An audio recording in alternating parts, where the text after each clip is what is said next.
Hey folks, welcome to round 3 of the Valkyrie Trials event at HalCon 2025. In my first game, I had won against Maladrix and the Isonex. In my second game, I had lost against Maladrix and the Frostclaw Paladins. However, neither of those games could have prepared me for what I was about to face. In round 3, my opponent just didn't show up. Yeah, I guess they had had enough Hero Escape for the day and just decided to peace out of the rest of the tournament. So, I ended up getting the win by default. If memory serves, I think they were playing something with the Great Bow Archers in it, and I would have loved to have faced that army because I brought the Exiles along kind of as a counter to the Great Bow threat that I thought would be present at the tournament. So far, though, I hadn't seen any Great Bows anywhere. Even though an automatic win is nice in a tournament setting, sitting around waiting for other players to finish their games for an hour, after I'd spent so much money on plane tickets and gone through so much hardship to actually get tickets to the event, it didn't feel great. So the tournament organizer, Sam, actually graciously stepped in and decided to play a game with me. They definitely made it clear, though, that this was just for fun. It wasn't going to affect my standings in the tournament, so they brought out a pretty fun, wacky army. My opponent brought 4 squads of Molten Crustaceans, Marachot Mind Whisperer, Sergeant Alexander Drake, and Vrono the Brambletooth.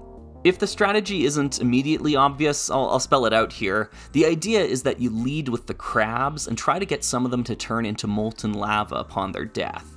Afterwards, you then use either Sergeant Drake to grapple grab and pull enemies into the molten lava, or Marachot to Mind Whisper and control your opponents to walk them into the lava themselves. This is silly, of course, right? And it relies on really high d20 rolls, but we saw in the last game, I can be punished by very high d20 rolls, so anything could happen here. The map we're playing on is Awashia's Ascent by Superfrog, and it's actually a pretty bad map for the Molten Crustaceans specifically because of the amount of swamp water everywhere. If a Molten Crustacean dies on a tile that normally couldn't accept a new tile placed on top of it, then nothing happens. They don't roll for their volcanic carapace ability. So I want to kill crabs when they're on swamp water, if at all possible. The 2 glyphs we have here are Ranvig up in the north, that is the glyph that shuts off the flying ability, and the temporary healing glyph in the bottom there, I think that one's called Hawkland. When you activate that one, you can heal 3 wound markers off of any cards in your army. So that one's a temporary glyph though, that one's not permanent, so once it's activated, it's gone. Kind of a pair of nothing burger glyphs, if I'm honest. Neither one of us are really too stressed about either one of those, and the existence of wellspring water on the map itself guarantees healing as an option no matter what happens. The start zones on this map aren't as deep as the other maps I played on so far, so while Crimson Widow is hiding in the back there, she's not as far from the battle as normal. However, the rest of the formation is pretty standard here. I've got all the bears lined up in front, because I'm going to activate all of them, run out into the middle of the map, and I'm going to leave the exiles for the end game if they're needed. As always, I've got 3 order markers on the Frostclaw Paladins, with the X order marker on the Crimson Widow, and my opponent has 3 order markers on the Molten Crustaceans, with 1 order marker on Marachot Mind Whisperer. My opponent wins initiative and starts moving forward with the Molten Crustaceans. As a quick note, Sam mentioned that had they known that I was going to be recording the game that we were going to play, had they known they were going to be in a game that was going to be recorded, they would have painted all the rest of their crabs here, so...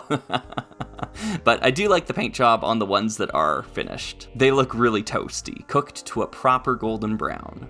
On my turn, I run all my bears forward, trying to gain as much ground as possible. I do, however, make a little bit of a blunder here. I guess I was just kind of switching my brain into casual mode. I wasn't counting out my spaces and whatnot, and I actually opened up an opportunity for my opponent to get first strike against Adelburn with a Molten Crustacean. That should really never happen, right? The crabs only have 5 move, Adelburn has 6 move. I should always be able to get first strike with Adelburn, so big misplay on my part here. It only cost me 1 wound in the end, though. My opponent also moves a couple more crabs out of the start zone, especially moving southward, probably in an effort to burn the Hawkland glyph at the south edge of the map. On my turn, I take height with Adelburn and use Crushing Blow on the Molten Crustacean. As a quick note, Crushing Blow does not trigger Volcanic Carapace, so nothing happens, although nothing would have happened regardless because the crab was on swamp water. With the rest of my Frost Claws, I actually play pretty defensively with them. I move them up onto maximum height on my half of the map, and kind of poise them in a defensive posture there. I think my mindset was that I don't want to actually risk any crabs being able to kill Frost Claws. I don't want that to happen here, so I want them to target Adelburn, because Adelburn has a perfect counter to their ability, that being Crushing Blow, and I want to protect the Frost Claws anyway to preserve their value, to preserve the value of the +1 attack from Crimson Widow. My opponent reveals Order Marker 3 on the Molten Crustaceans and moves 2 in to engage Adelburn. I think the placement of this one was maybe an error on my opponent's part. If they're trying to play for the idea of molten lava being spawned, they really shouldn't be moving their crabs willingly onto swamp water when they very easily could have just moved onto the even ground next to it here. However, their attacks do garner 1 additional wound on Adelburn's card. Additionally, 1 Molten Crustacean down in the south there goes and triggers the Hawkland Healing Glyph. Because my opponent has no figures to heal, it burns the glyph, nullifying it for both of us. On my turn, I use Adelburn's Crushing Blow ability on the northernmost Molten Crustacean, and then attack down on the one standing on swamp terrain. By doing this, I avoid triggering Volcanic Carapace for either of them. My Frost Claws then do a 3-1 split, where the 3 in the center move forward and take the max height on my opponent's half of the map, whereas I send 1 Frost Claw down south to deal with the Molten Crustacean that took out the glyph.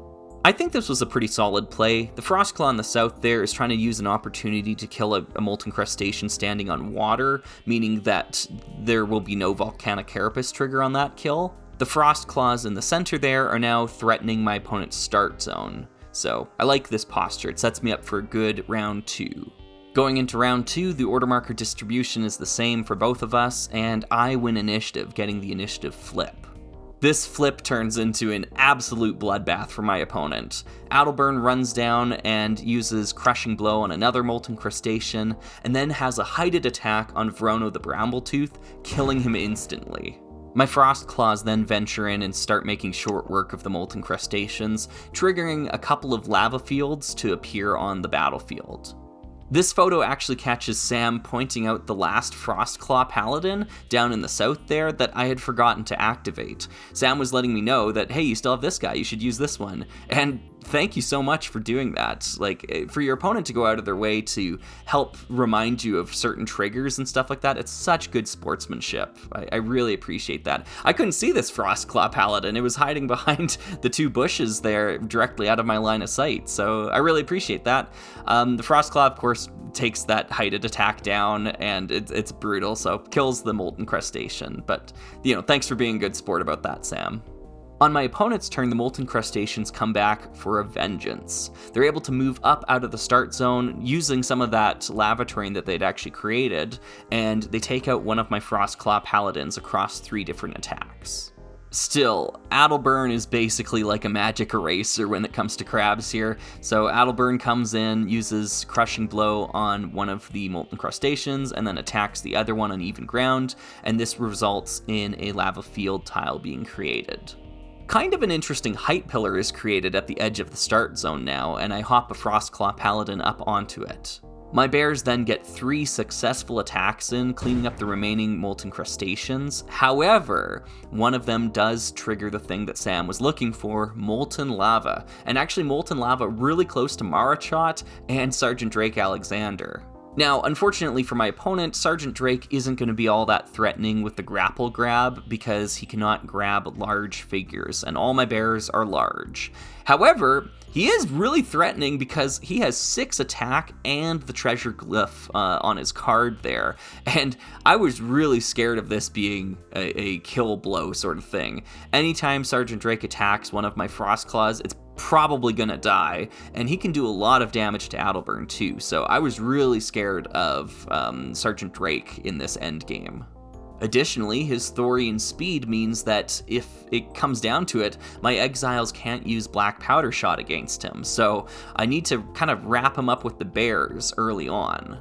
Still, this is just me being concerned about the worst case scenario sort of event happening. Maybe I was a little rattled after my last game where it all went wrong, but it would be hard to look at this board state now and say that I don't have a distinct, compelling advantage in the matchup here. My opponent's order marker number 2 was on the Molten Crustaceans, and that order marker is now dead. I used my order marker 3 to get a full surround on my opponent's heroes. I'm really trying to focus fire on Sergeant Drake here, but I also don't want to give up that height pillar that was created earlier with the Molten Crustaceans volcanic carapace. So I opt to leave one of my Frost Claws on the pillar, even though it means I'm going to roll for lava damage at the end. I just don't want any of my opponent's heroes hopping up there. It's hard to tell from the photo here, but I think I've done a fair amount of damage to Sergeant Drake, and I can't see Marachot's card at all, so I don't know how much damage they've suffered. If I remember correctly though, I think my opponent did have order marker 3 on Marachot, and attempted to Mind Whisper Adelburn to walk Adelburn into the lava, but this didn't happen. I know in the moment Sam was saying they were trying to debate between the big play, going for Adelburn, or just the safer play, activating Sergeant Drake to then attack Adelburn. I think the big play is probably the right call in this situation here, because you're so far behind in this game state. However, it doesn't end up working for them. It does appear that one of my Frost Claws does get wounded in the scuffle there, so I'm not sure if that was from Marachot's main attack or what happened there. It also looks like the Frost Claw on height on the lava field tiles there doesn't take any damage from the lava roll. In round 3, my opponent attempts one more Mind Whisper with Marachot, but doesn't get it there. I am able to clean up Sergeant Drake, which kills the remainder of my opponent's order markers, and therefore, in the end, I'm able to win the game. This was definitely a one-sided fight, but we both knew that going into it. I had brought an army built for the tournament, and my opponent had brought an army just because they had some casual armies that they were using during the Learn to Play Heroescape event that they ran earlier. I don't think Sam had any expectations of winning this game, but they were just doing me a solid by sitting down and actually playing, so I really appreciate them for doing that. This was kind of like watching the South Park Little League team go up against the Detroit Red Wings, though, so I can understand that, a tactical analysis of this battle is largely unnecessary. There are still more games to come, but I just wanted to say that I think Sam is a brilliant tournament organizer. They did such a great job with this event. I got to help out with the How to Play Heroescape event earlier in the day, and Sam was just so good at managing so many players all at the same time, all doing different things, and learning about the game. I was really impressed. They kept the games running on time, and everyone was in really good spirits throughout. There was one moment later on in the day where there was a tense kind of conflict between two players, and the way Sam resolved that, my hat's off to you, Sam. Just brilliant work, brilliant work. From one music teacher to another, way to go. So my tournament standings at the moment were 2 wins, 1 loss. I had another game to go, and this one would determine if I would make it into the top cut.